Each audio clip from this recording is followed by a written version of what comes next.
سيدنا وحبيبنا وشفيعنا رسول الله محمد بن عبد الله صلى الله عليه وسلم وآله وأصحابه وأزواجه وآبائه وأمهاته ووالديه وذريته وآل أجمعين الصلاة والسلام عليه وعليهم أجمعين ثم إلى حضرة جميع رسالتنا الصوفية جميع ما ذكرت أسماء في هذه الجلسة خصوصا حضرة صاحب الكتاب سيد محمد الحدار أصولي ما فرعي وحواشي من الله درجات في الجنة يكثر مذوبات بالله فحسناتهم ويقظنا بجاه ينفعنا بهم عيد علينا بركات مسرار من واري معلوم من أفحاد في الدين والدنيا والآخرة ويجعلنا من حزبه ورزقنا محبة من توفانا على ملة ما يشرنا في زمرة في خير ولطف وعافية ثم أنفسنا وجميع روي آبائنا وأمهاتنا وجداتنا وجداتنا وأزواجنا وذرياتنا وظلابنا وطالباتنا أجمعين إلى يوم القيامة لجميع من أحسن إلينا ولجميع من أساء إلينا ولجميع من أساء إلينا ولجميع من يتعلق بنا إلى يوم القيامة ولجميع أرواح المؤمنين والمؤمنات والمسلمين والمسلمات من مشارق الأرض ومغاربها بر وبحرها الأحياء منهم والأموات منا حضرة جميع الملائكة المقربين خصوصا حضرة جبريل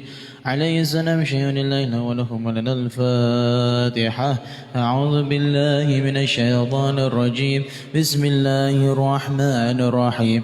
الحمد لله رب العالمين الرحمن الرحيم مالك يوم الدين إياك نعبد وإياك نستعين اهدنا الصراط المستقيم صراط الذين أنعمت عليهم غير المغضوب عليهم ولا الضالين آمين.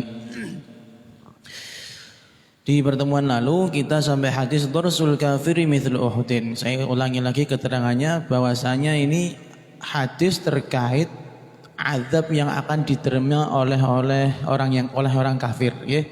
Nanti di akhirat mereka punya gigi itu diperbesar oleh Allah Subhanahu Wa Taala, diperbesar ya sampai segede gunung Uhud.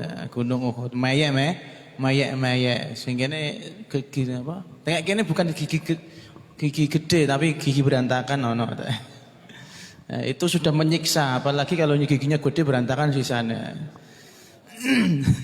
Terus nanti kulitnya dipertebal oleh Allah Subhanahu Wa Taala sampai perjalanan 3 hari 3 malam. Ya mbak itu muka tebal kayak apa ya. Tapi juga di akhirat nanti itu kan diperbesar untuk memperberat azab dan juga memperberat rasa sakit itu. Jadi ini azab yo siksa untuk menyakiti. Allah menyakiti hamba yang kafir. Dan juga ada hamba-hamba yang akan disiksa justru diperkecil kayak plankton niku. Nah, pernah nonton SpongeBob lah, itu plankton itu apa istilahnya hewan terkecil ya. Sebuah plankton sebesar biji darah. Itu orang-orang yang sombong itu nanti katanya itu orang-orang yang sombong nanti akan diperkecil. Ya hati-hati dam ya. Sombong diperkecil, sombong karena Jokowi. Ya Allah, ya Allah. Yes, nanti kita lihat yang sombong-sombong kecil apa orang tadi tuyul apa-apa. Terus kita lanjutkan aja. Bismillahirrahmanirrahim. Qala sallallahu alaihi wasallam, "Dha' basaraka mawdi'a sujudik," rawahu At-Tailami nggih. Ketutupan catatan kaki nggih. Da' doko asira. Da' doko asira. Apa? Da' doko asira. Berarti doko nggih, taruhlah.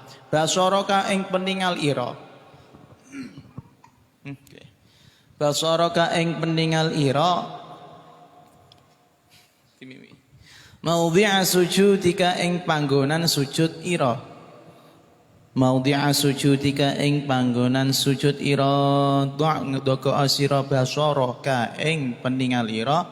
Maudhi'a sujudika ing panggonan sujud sira. Rawa wis ngriwayatake hu ing hadis At-Tailami sapa Imam Tailami. Secara harfiah kata kanjeng Nabi Muhammad sallallahu alaihi wasallam, taruhlah pandanganmu. Nah iki butuh hati-hati doko mripatmu diculun ora ngono ya. Dicoplok itu kayak apa nggih? Bukan portable kan mata kita. Bisa pindah-pindah ndak. Taruhlah matamu di tempat sujudmu. Ini yang dimaksud adalah ketika sholat. Taruh itu artinya kalau kamu memandang ketika sholat jangan sampai tolah-toleh. Nek biyen zaman sahabat yang masih atau di Islam awal-awal itu sholatnya yo tolah-toleh, kadang jawil-jawil itu zaman sahabat ono. Zaman sahabat ono masih zaman Kanjeng Nabi nggih. Belum ada aturan yang seketat sekarang yang kita laksanakan. Jadi ono sing ndanga, nglamun, ngitung manuk lewat. Niku biasa zaman sahabat. Dadi nek kowe nglamun niku wong sahabat ae ngono kan ngono. Apa meneh kowe kok arep sok-sok khusyuk iki sapa? Wis biasa wae lah ya. Nah iya, kan nek arep salat witir niku apa ya mikir salat. Ora mungkin mikir turu rebutan bantal. Ayo. Oh iya, ora apa-apa bol ngaku wae. Rebutan bantal. Ya wis kabeh sing nglakoni yen sak pondok biasane ngoten. Jadi kalau salat apa namanya kata Kanjeng Nabi, taruhlah pandangan arah memandangnya ke tempat sujud. Nah, di sini ada keterangan hadza yakni indas shalah. Ini dilakukan ketika shalah yundabu lil musalli ayyuti man nadhar. Maksudnya menaruh pandangan itu apa? Selalu meletakkan pandangan mata di tempat sujud selama salat. Den ora tolah toleh. Kenapa harus begitu? Li'annahu aqrabu lil khusyuk'. Karena itu hal yang membuat kita lebih gampang mendapatkan khusyuk. Khusyuk itu benar. Khusyuk itu gampangane konsentrasi nggih. Khusyuk jadi salate iku khusyuk zahiran wa batinan. Kalau zahirnya itu tumak ninah. Apa gimana? Tidak bergeraknya anggota tubuh yang tidak diperlukan ketika salat. Iya kowe nangis syukur Pak D ra ono budi. Nggih. Sani Alkaf. Jadi apa mau? Selama ketika keadaan kita sholat, sunnahnya bagi kita adalah memandang ke arah sujud. Itu sunnah. Berarti ngelirik oleh atau ora? Oh, oleh. Pororo kono. Rating ya, rating. Sing tengen menengiwa, sing kiwa menengen ngene. Juling dadine. Nggih. Jadi sunnahnya mata itu jangan jelalatan ketika sholat. Apa sih seksinya temenmu tuh apa? Ngono iku lah, ora usah dilirik ngoten. Jadi ketika sholat disunahkan selama sholat ayyudiman nadhar, untuk selalu memandang di arah sujud. Sujudnya nek gini kono ya kan gini bokonge kancane berarti kan ngoten. Terus kalau cara khusyuk monggo, bagaimana caranya monggo. Tapi ini di keterangannya Faidul Qadir, wan nadhru ila maudhis sujud ashalu wa aqrab lil khusyuk. Yang paling gampang untuk mendapatkan khusyuk itu adalah dengan cara menaruh pandangan mata ke tempat sujud, karena merasa tadallul nanti. Tadallul itu merasa hina di hadapan Allah, merasa kecil di hadapan Allah. Nek wong nunduk kan ora ana. Wong dangak itu kan sombong dangak kira. Nek wong nunduk mosok sombong kan mboten. Tapi hadis ini ternyata ada apa namanya terusannya. Kan dha'ba soraka maudhi'a sujud. Taruhlah pandanganmu di tempat sujud. Itu tak katakan Nabi. Terus qala Anas. Sayyidina Anas berkata, "Ya Rasulullah, hadza syadidun la utiqu." Levelnya Sayyidina Anas levelnya sudah sahabat, ya. Beliau mengatakan, "Ya Rasulullah, hadza syadid." Ya Rasulullah, ini berat Nabi, saya kok ndelok panggonan sujud lirak-lirik la ora. La utiqu, saya ndak kuat. Saya ndak kuat. Faqala, maka apa yang dijawabkan Nabi? Faqala fa fil maktubati idzan ya Anas. Maka kalau memang kamu enggak bisa di semua salatmu, mau salat sunnah atau fardumu, minimal di salat fardu. Jadi nek salat witir lirak-lirik ngenteni bantal monggo ta. Nggih. Iki levelnya dan apa levelnya Sayyidina Anas lho ya, Sayyidina Anas bin Malik, masya Allah, kok iso ngarani abot ya. Nah, nek sampean misalnya kok di antara syarat saya sholat misalnya, makanya kita nggak selama fikih ini kita belajar fikih nggak ada mengatakan di antara syarat sahnya sholat itu memandang di tempat sujud. Nek ono nek carane Mas Pur batal yo. Iya, Mas Pur batal. Wong ketika asyhadu alla ilaha illallah malah ngeti tangane kancane ta. Ya, terus piye ngene. Usut menang aku. Ya. Intinya khusyuk nggih. Intinya ini adalah salah satu cara Kanjeng Nabi untuk melatih kita bagaimana sholat itu tercapai ke makam khusyuk. Ben temenanan nek khusyuk itu nanti ruhaniyahnya atau kejiwaan kita bersambung kepada Allah Subhanahu wa taala itu menjadi kuat. Yang akhirnya menjadikan inna sholata tanha 'anil fahsya'i wal munkar. Salat yang membuat kita tidak berbuat kemungkaran atau berbuat dosa besar. Lah nek berbuat mungkar lah salate gak khusyuk kan gamane ngoten. Salate gak khusyuk. Makanya di syariat itu tumakninah itu termasuk rukun nggih. Syarat sah termasuk nggih. Ana takbir, terus Fatihah. Nek cara mazhab Syafi'i ndak boleh obah-obah ya. Gak oleh obah-obah. Obah ping 3 ae batal gitu. Obah ping 3 batal. Iku tapi nek mazhab Maliki gak ono ngono-ngononan. Swantengmu koyek karepmu. Ya Allah, ya Allah. Nggih. Nah, ini perlu perlu diperhatikan sampai sedetil itu Kanjeng Nabi ngajari kita ke makam ihsan. Tapi banyak dari kita yang tidak bisa mencapai makam tersebut karena apa? Nunduk iya. Nunduk nggone panggonan sujud temenanan. Sing dibayangno wae sapa iki ngono. Ana wong ta ora iki? Ora ono e. Nek iki Jogo e. Ora Alawi. Gak ono. Oh iya wis. Ana misale sapa ya iku Kibul Mas Kibul. Delok gone sejadah aku sing didelok Raine Nasrul. Emosi deh Zera. Ya Allah. Kenapa kok Raine Nasrul emosi pacare ditikung. Ya Allah. Amin ya kita restui. Sebagaimana ulil kalau sholat itu bayangno anake Sania dudu Sania deh. Sayang be anake ya. Iki latihan nih ceritanya. Terus kemudian menaruh pandangan mata ke tempat sujud itu sholat dilakukan di luar Masjidil Haram atau di luar area sekitar tawaf. Tapi kalau kamu di sana, di Mekah, muka-muka kita semuanya ada kesempatan untuk ke sana. Boh, iku haji, muka-muka si haji lan umroh iki, aja umroh tak main. Kurang main. Itu kalau memang benar-benar di depan kamu itu ada Ka'bah, enggak boleh lihat di bawah. Malah makruh nek kamu meninggalkan pandangan untuk melihat Ka'bah. Lihat Ka'bah. Karena melihat Ka'bah sendiri, gak lapo-lapo domblong Ka'bah. Oh, bentuknya ngono. Misalnya ngono, ganjaran. Domblong delok Ka'bah ganjaran. Ini pekerjaan yang cocok untuk Adib. Sedangnya ngowoh, kopong deh, tidak bisa mengalap ibadah di situ ya domblong tok ibadah. Ibadah. Makanya nek salat di Masjidil Haram tidak disunahkan untuk memandang di tempat sujud tapi justru lihat Ka'bah karena memandangnya itu pahala, ibadah sebagaimana wong maca Al-Qur'an. Senajan apal Al-Qur'an, salah satu mazhab di salah satu mazhab senajan apal Al-Qur'an tetap maca Al-Qur'an dengan binadzur itu lebih bagus. Karena memandangnya sendiri ibadah. Ono sing ngendikan ngono. Tapi yang mazhab yang dipakai masyayikhuna yang ada di sini, kalau apal Qur'an ya aja maca, aja ngasih maca, ya, aja ngasih maca. Jadi memang membacanya dengan mengandalkan hafalan. Bon nggih, ada dua hukum yang bisa kita ambil dari pelajaran ini. Terus memang hendaknya kita kalau sholat ojo tolah-toleh. Wong madhep pangeran kok tolah-toleh. Wong sampean madhep bendera nek TBS ora anu ya. Anu misalnya wong jaba sing sekolah-sekolah madhep bendera merah putih.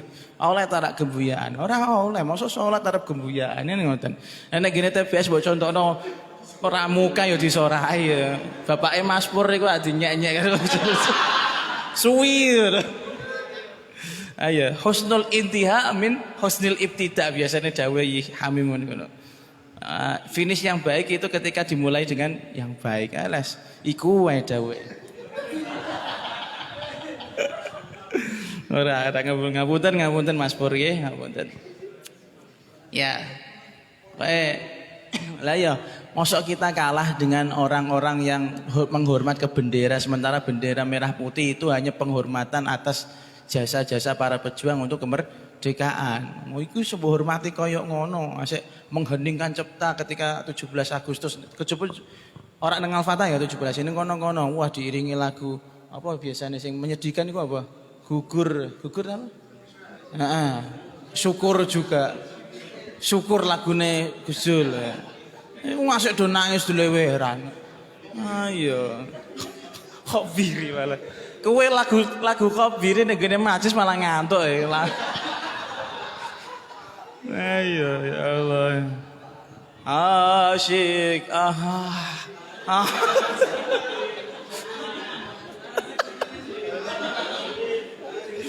Ya Allah, mata lagu kagak Kanjeng Nabi. Nggih, kok ngono nggih. Wis.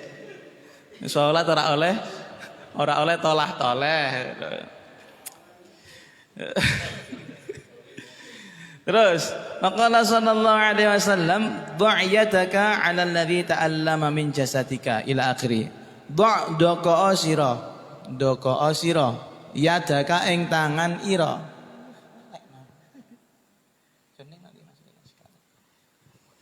Dha' doko sira yadaka ing tangan ira 'ala alladhi ing atase perkara. Alladzi ing atase perkara ta'allama kang rasa lara apa alladzi? Dalam nggih.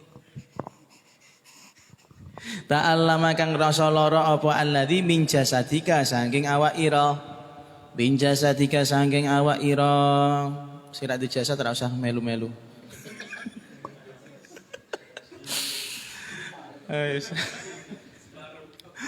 Wa qul lan ngucap sira. Wakul lan ngucap sira, ngucap artinya donga. Bismillah kelawan ucapan bismillah. Pira macane? Salatan ing ambal kaping 3. Salatan ing ambal kaping 3. Wakul lan donga sira utawa ngucap sira sab'a marratin ing 7 pira-pira ambalan.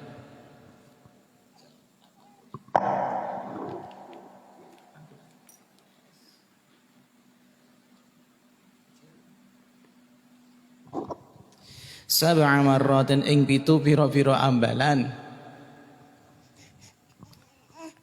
Nggih, pripun? Dangak niting napa?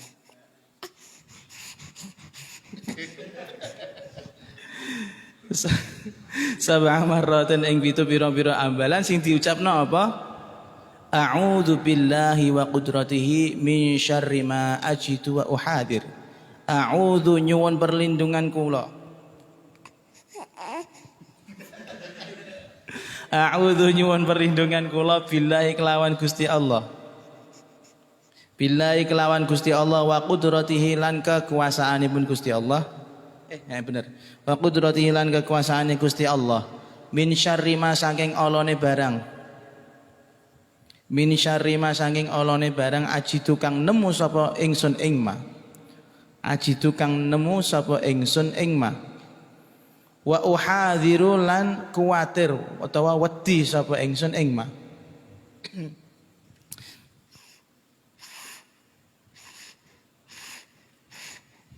Wa uhadhiru lan wedi kuwatir sapa ingsun ing ma. Mim rawahu Muslim. Kalau Muslim sama Bukhari enggak perlu dipertanyakan kesahihannya. Jadi walaupun sekarang ada orang-orang buh gawe tesis atau disertasi yang menjelek-jelekan Imam Bukhari Muslim atau mengkritisi karyanya Imam Bukhari Muslim, kalau ijma'nya para ulama hadis tidak usah didengarkan, itu kaulnya bid'ah. Ndek gawe ngono ae angel kok. Nek copy paste sering.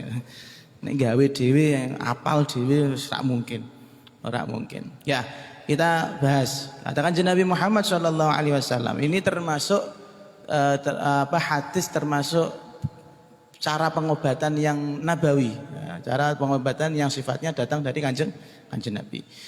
Kata kanjeng Nabi, taruhlah tanganmu pada bagian tubuhmu yang merasa sakit. Nek ora lara ora usah nganggo iki. Sing papak iku ora lara. Iku sancen kodrate Gusti Allah digawe ngono. Salah satu keajaiban dunia. 9 keajaiban. Jadi taruhlah tanganmu di atas bagian tubuh yang sakit. Kemudian bacalah bismillah berapa 3 kali, kemudian habis itu diikuti dengan bacaan a'udzubillahi wa qudratihi min syarri ma ajidu wa uhadir sebanyak 7 kali. Artinya saya berlindung kepada Allah dan juga dengan kekuatan Allah dari segala hal buruk yang saya temui atau yang saya takuti. Biasanya nek wong lara iku pancen kuwatir ya. Pemene wayah saiki Covid nggih, wayah Covid ana pilek sithik winganane ya. Beberapa waktu lalu kan Covid iku angger ana wong wae wis wedine rak karuan, ngungkuli wedine ketemu apa mantan ya. Utawa ngungkuli wedine ketemu apa malaikat maut misalnya. Nek ana wong wahing berarti otomatis Covid otomatis mati. Pikirane iki ngono. Sejak kapan Covid untuk SK dadi malaikat maut aku iku. Kan aneh kan winganane wedi kaya ngono. Nah, tapi kalau merasakan sakit itu salah satu salah satu cara yang diajarkan Rasulullah itu pakai doa, melalui doa. Harusnya doa itu benteng terakhirnya orang muslim, senjatanya nek cara para nabi ku mukjizate iku ndonga iku. Makanya Kanjeng Nabi nek endi ae kita baca sirah, mau beliau hijrah, mau beliau dakwah, mau beliau perang, itu yang dikedepankan doa istighosah. Carane gampangane kaya istighosah. Makanya nek saiki ditakoni ndonga rak mantep. Rak mantep akhirnya rak kabul. Masih malah kebul-kebul. Ya. Terus gini, kibul nasrul. Iya. Terus ini hadis sebenarnya ada cerita. Hadzal hadis muwajjahun ila Utsman ibn Abil As Al-Thaqafi. Hadis ini adalah dawuhnya Kanjeng Nabi yang ditujukan kepada Utsman ibn Abil As Al-Thaqafi. Utsman ibn Abil As Al-Thaqafi. Jadi Utsman bin Abil As itu pernah sakit, kemudian sowan Kanjeng Nabi minta doa. Malah kon wiridan dhewe, kon nambani dhewe. Ada dalam Islam namanya ruqyah, bukan ru'yah loh. Kalau ru'yah itu memandang bukan hilal, memandang jodoh dekat apa ndak. Alhamdulillah nggih. Memandang hilal. Kalau ru'yah itu bisa memandang hilal, atau ru'yah itu bisa mimpi ngentut nang nggih, ngejan. Enak nek lah waras manuke. Wis waras alhamdulillah. Jadi kalau ada ruqyah seperti ini kok ada datang dari Kanjeng Nabi, enggak boleh kamu tambahi, enggak boleh kamu kurangi. Yo itiba apa anane ngono lho. Itiba apa anane. Wis aku nganggo sing cara iki. Wah, sebut tambah-tambahi. Ya Allah Gusti, adem mati satis. Nyuwun panas. Sumo dadine. Sen. Nah, terus ini adalah salah satu cara ruqyah. Kemarin beberapa waktu lalu pernah membahas tentang ruqyah cara pengobatan yang pakai cantok, salah. Kemudian terakhir pakai cos, Zidan apa ya? Apa segini apa? Jombang, di Jombang. Enggak boleh. Seperti ya Allah Gusti. Nah itu kan itu hadis sama seperti ini. Di antara salah satu ruqyah itu ada yang pakai doa cukup. Tergantung dosisnya, Bro. Tergantung dosis. Nek sing rak pati percaya mbek donga ya diweki canthuk iku mau. Operasi kecil kemudian atau dicos iku sing paling parah ya. Nek sing level wis kudu dicos wae suwen. Dicos diamputasi misalnya manuke kenapa ya iku kenapa singa naim ora raja singa kena penyakit raja singa perlu diamputasi ya wis diamputasi dicos ben mandeg getahe kan ngono ya wis. Nah ini kita perhatikan bajul Bapak akibat cos. Ini kita perhatikan di sini di hadis ini Kanjeng Nabi mengajarkan kepada Utsman ibn Abil As untuk berdoa diawali dengan bismillah. Ya hendaknya kalau doa pakai bismillah lah. Ora ana ndonga kok nggo bismillah terus kabul. Ora pangkate wali kok arep ngono nggih. Terus setelah itu minta perlindungan. Ini ruqyah yang bisa dilakukan sendiri, tapi akeh-akeh nek wis nglakoni kita yang melakukan gak kabul, gak kok kabul. Soalnya kurang percaya mbek donga. Percayane mbek dukun biasanya. Nah ini salah satu hadis yang dibuat pegangan oleh salah satu madhab yang mengatakan kalau sakit tidak perlu berobat. Kayak madhab sebagian madhab pengikut madhab Hambali. Nek lara iku apik berobat apa apik tawakal istilah iku. Nah iki sing hadis tawakal. Jadi ora makome awake dhewe berobat. Nek lara ya berobat ae ben iso mulih kan ngono. Selimutan wis iso mulih ngono. Alasan ya lara jero ya. Tapi kita perlu ingat juga, saya juga pernah menceritakan tentang Nabi Musa, kalau nggak salah, tentang Nabi Musa sing lara untu. Lara untu pertama lara untu gak ngerti tombone, wah temenanan njaluk karo Gusti Allah waras. Malah Gusti Allah gak paringi amalan, tapi yang dikasihkan bikin ramuan jamu istilahnya, rempah-rempah ini dicampur godong-godongan jadi siji terus diombe insyaallah waras. Insyaallah waras. Mungkin jaselor watake. Gimana? Terus sembuh ya, peristiwa itu sembuh. Kemudian lain hari atau lain waktu Nabi Musa lara untu meneh. Eling resep saka Gusti Allah. Gusti Allah. Dilakoni tanpa melalui donga. Ora waras. Lho Gusti kula pun kan biasa jagongan ya, wong rak paten duwe tata biasane karo. Loh.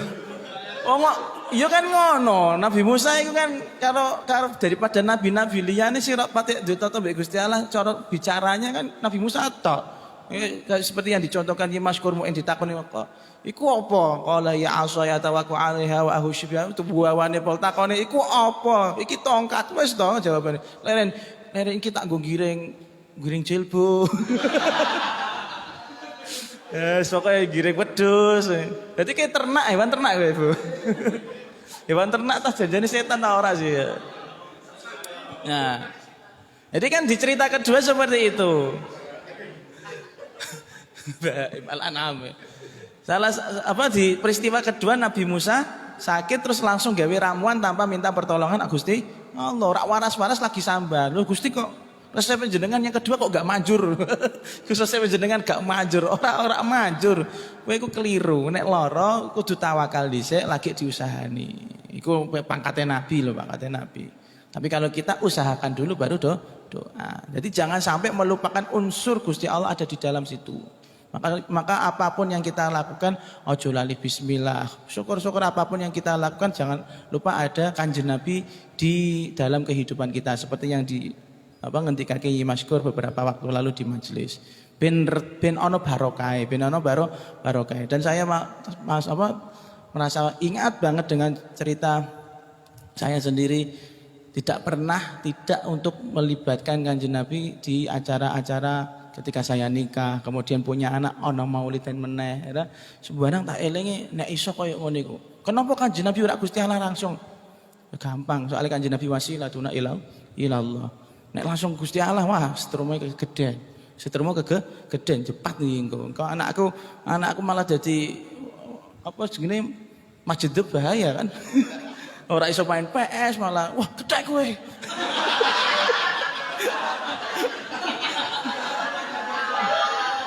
sing didelok kan amale kan ya aja misale dadi wali ya Allah tapi aja aneh-aneh ngono lho.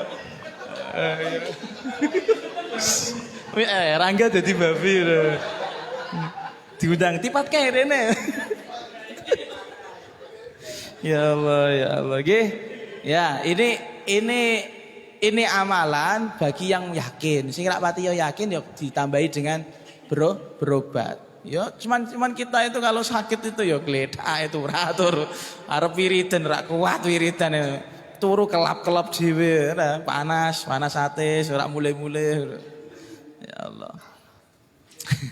Ya, kita lanjutkan satu lagi. Ini hadis tentang sedekah. Doi Wa qala sallallahu alaihi wasallam, sampun doa dereng. Dereng. Wa qala sallallahu alaihi wasallam dha'i doko sira. Iki kalau dha kan lanang, dha'i cewek. Ini hadis untuk kalau enggak salah Sayyidah Aisyah. Bentar.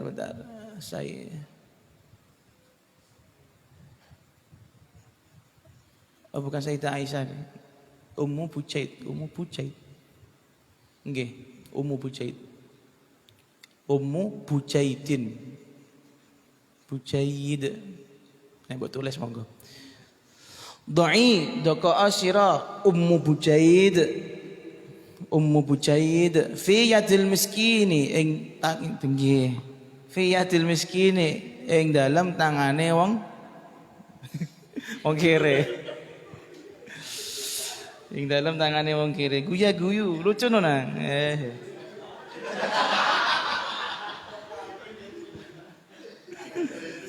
Dai doko asira fi yadil miskini ing dalam tangane wong miskin. Walau zilfan senajan iku walau kana zilfan, artinya walau kana zilfan senajan iku rupa kuku. Apa kalau di bahasa Arabnya itu zilfan itu al-dhafru al-mashquq fil an'ami wa ghairiha, yaitu kuku yang terbelah. Berarti apa? Kikil nggih. Oh, canteng. Iku ijun canteng. Ayo bal-balan kayak berdarah-darah kayak temenanan jebul canteng kan. Apa ya? Kuku kikil nggih leres nggih. Walau zilfan senajan iku kikil muhraqan kang den bakar. Kikil kang den bakar. Haditsun sahih rawahu riwayatake ing hadis Ahmadus sapa Imam Ahmad. Nah, ini hadis adalah hadis tentang fadilahnya sedekah. Fadilahnya sedekah. Fadilah yang kalau kita runtut sedekah itu fadilahnya apa kabeh di antara as-sedekah itu tadfaul bala. Sedekah itu bisa menahan atau menolak adanya bencana atau bala. Ada lain hadis-hadis yang lain tentang sedekah. Intinya fadilahnya sedekah itu banyak. Lah, ini kasus terjadi atau hadis ini dikatakan oleh Rasulullah SAW terhadap Ummu Bucaid. Saya belum buka biografinya beliau seperti apa, tapi salah satu riwayat mengatakan Ummu Bucaid ini namanya siapa? Ismuha Hawa. Namanya Hawa. Namanya Hawa dan beliau termasuk orang yang pernah ikut bai'ah. Ikut bai'ah.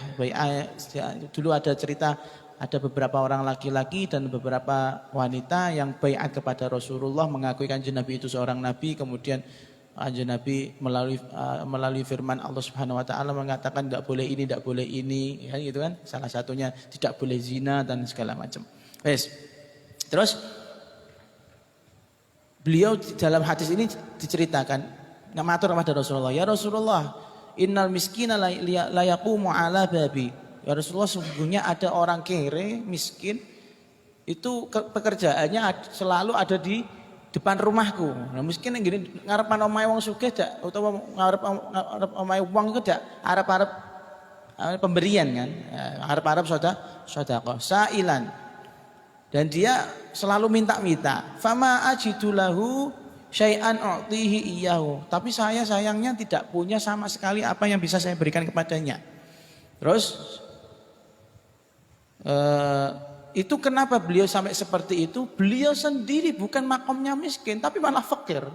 Ummu Bucaid itu dijalui wong miskin, tapi Ummu Bucaidnya sendiri statusnya fakir. Fakir dengan miskin tinggi siapa? Berat siapa? Berat fakir. Kalau tingginya enteng miskin.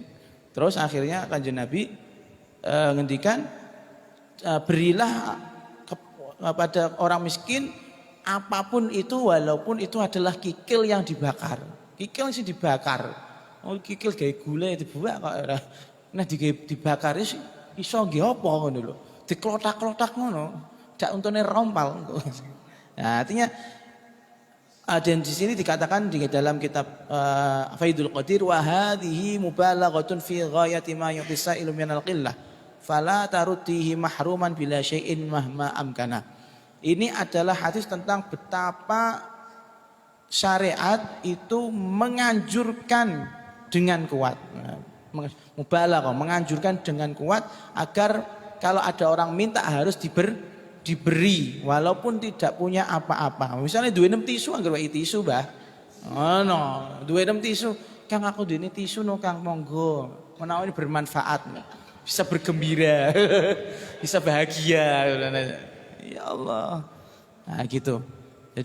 Jadi ini hadis al-hathu intisari dari hadis ini al-hathu ala rahmati bi ibadillah.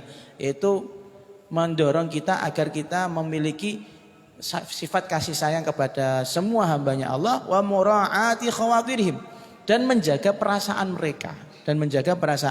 mereka, wal hatsu 'ala shadaqati walau bi syai'in qalil, dan juga memberikan sedekah walaupun dengan sesuatu yang sedikit. Ya tisu mau contohnya, tisu di kopak umbel dhuwur umbel ngisor ya. Baik kira ya iso duwene iku kok. Duwene iku.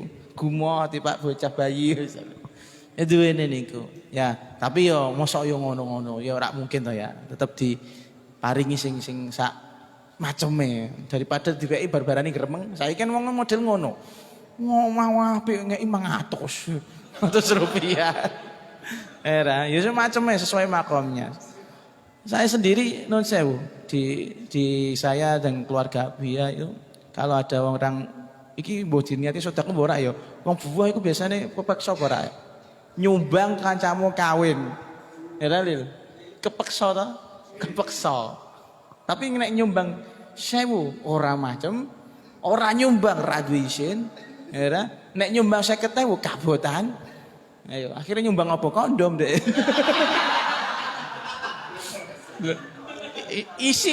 Isone ngono kok era. Piye ya Allah. Dan itu dia butuhkan pasti ya. Ya Allah, ya Allah. Wes pokoknya jangan sampai menolak orang miskin. Tapi kalau saya sendiri kalau dulu kan orang miskin temenan. Kalau saya kan komplotan mainnya, komplotan.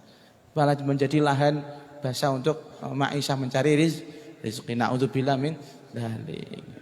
Wes wa qauluhu adzabu nggih. Qauluhu adzabu lastu akuluhu wala uharrimuhu wallahu a'lam bissawab.